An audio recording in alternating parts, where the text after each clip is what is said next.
So whilst everyone waits for their new shiny iPhone 15s to ship, I thought I'd delve into some things we've recently heard about these phones to pass the time, including shipping delays and images of the packaging. So yes, let's begin with the packaging of iPhone 15 Pro, because every year we somehow get a mysterious source that shares images of the box for the newest iPhone, and this year's no different, guys. We have some guy from Vietnam share not only one, but a box full of iPhone 15 Pro Maxes. Now you may be wondering, who is this guy? How the hell does he have so many unreleased iPhones? Well, I have no idea, guys. And so it goes without saying, take all of this with a grain of salt because it could be fake. However, I will say the front of the box does match with what Apple shows us on their site. Also, Shrimp Apple Pro, who's a credible source, was the one who found this, so yes, I do think it's legit. And by the way, would like to remind you guys, like this video and subscribe for more content like this, it would be appreciated.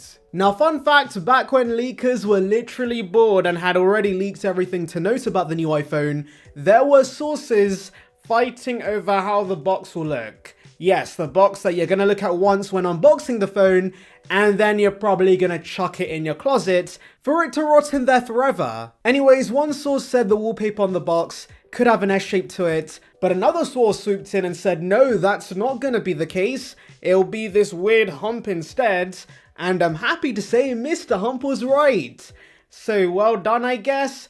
I can't believe we had people fighting over a bloody box. But there's that. Now what's interesting about the boxes this year is that Apple's breaking away from their cycle they've had for a while, because if you weren't aware, since the iPhone XS, Apple's been alternating between an image of the front and back of the device, and so considering the 14 Pro showed the front, it doesn't take a genius to work out the 15 Pro should have showed the back, but for whatever reason, that's not the case. Now ultimately I don't care because it's just a box at the end of the day, but what I do care about is that Apple should go back to the snazzy black boxes we used to have with the Pro phones. They were much nicer. Anyways, not only do we have images, but we also have a TikTok of someone opening the iPhone 15 Pro. Now for some reason, all the leaks we're getting so far are the natural titanium hue. I'm guessing it's because that's the most popular version of the new iPhones.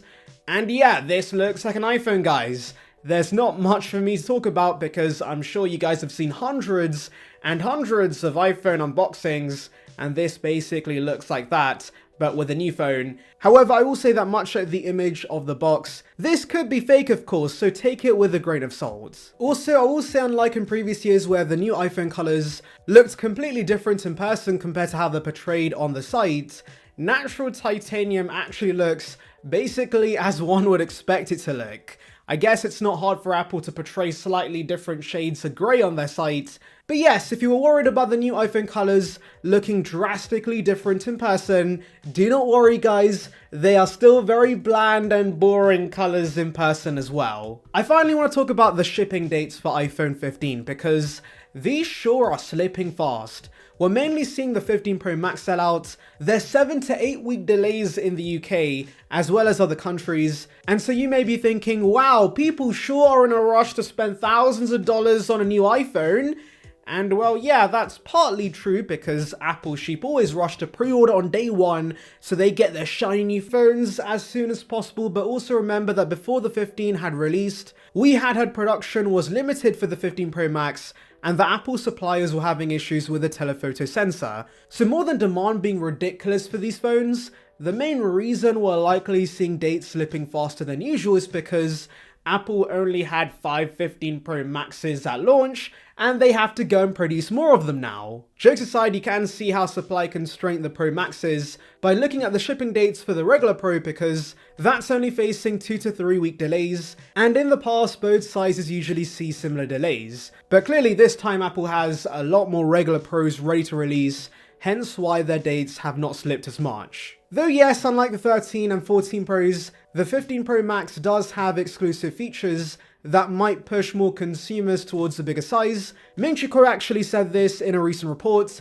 but he also believes there are delays because of production issues. The biggest surprise for me, however, is the regular iPhone 15 because We usually don't see delays for the regular phones because, let's be honest, the nerds pre-ordering the iPhones are getting the fancy pros that they want to flex on everyone, so usually there's plenty of stock of the regular models, regardless of when you pre-order. However, this year's different. There are actually 1 to 2 week delays for the regular phones, which does suggest demand's better than expected.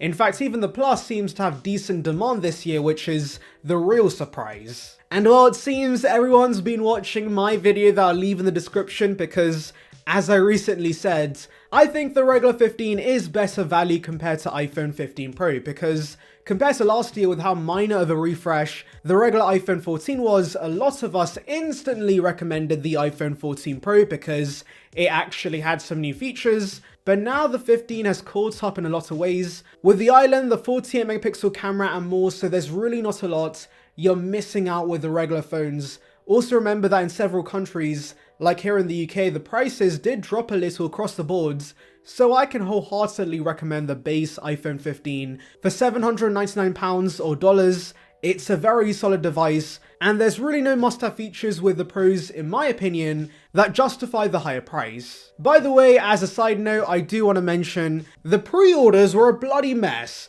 I always use the Apple Store app on the iPhone for my pre-orders because it's usually way more reliable than the site, but it seems this year it was the exact opposite. The site was up and running, but you couldn't access the Apple Store app till 1:20 in the UK, and pre-orders were supposed to begin at 1. Now thankfully, as I've already explained in a previous video, I'm only getting the regular iPhone 15, which I could thankfully still get for launch day delivery, but if I was trying to get one of the Pros, there was no chance in getting launch day delivery because those bad boys sold out within minutes. So please Apple, fix this. You guys have been doing pre-orders for over a decade now, and if anything, having a smoother pre-order process means people are more likely to throw cash fast at you. So yes, Timothy, I'm sure you want that.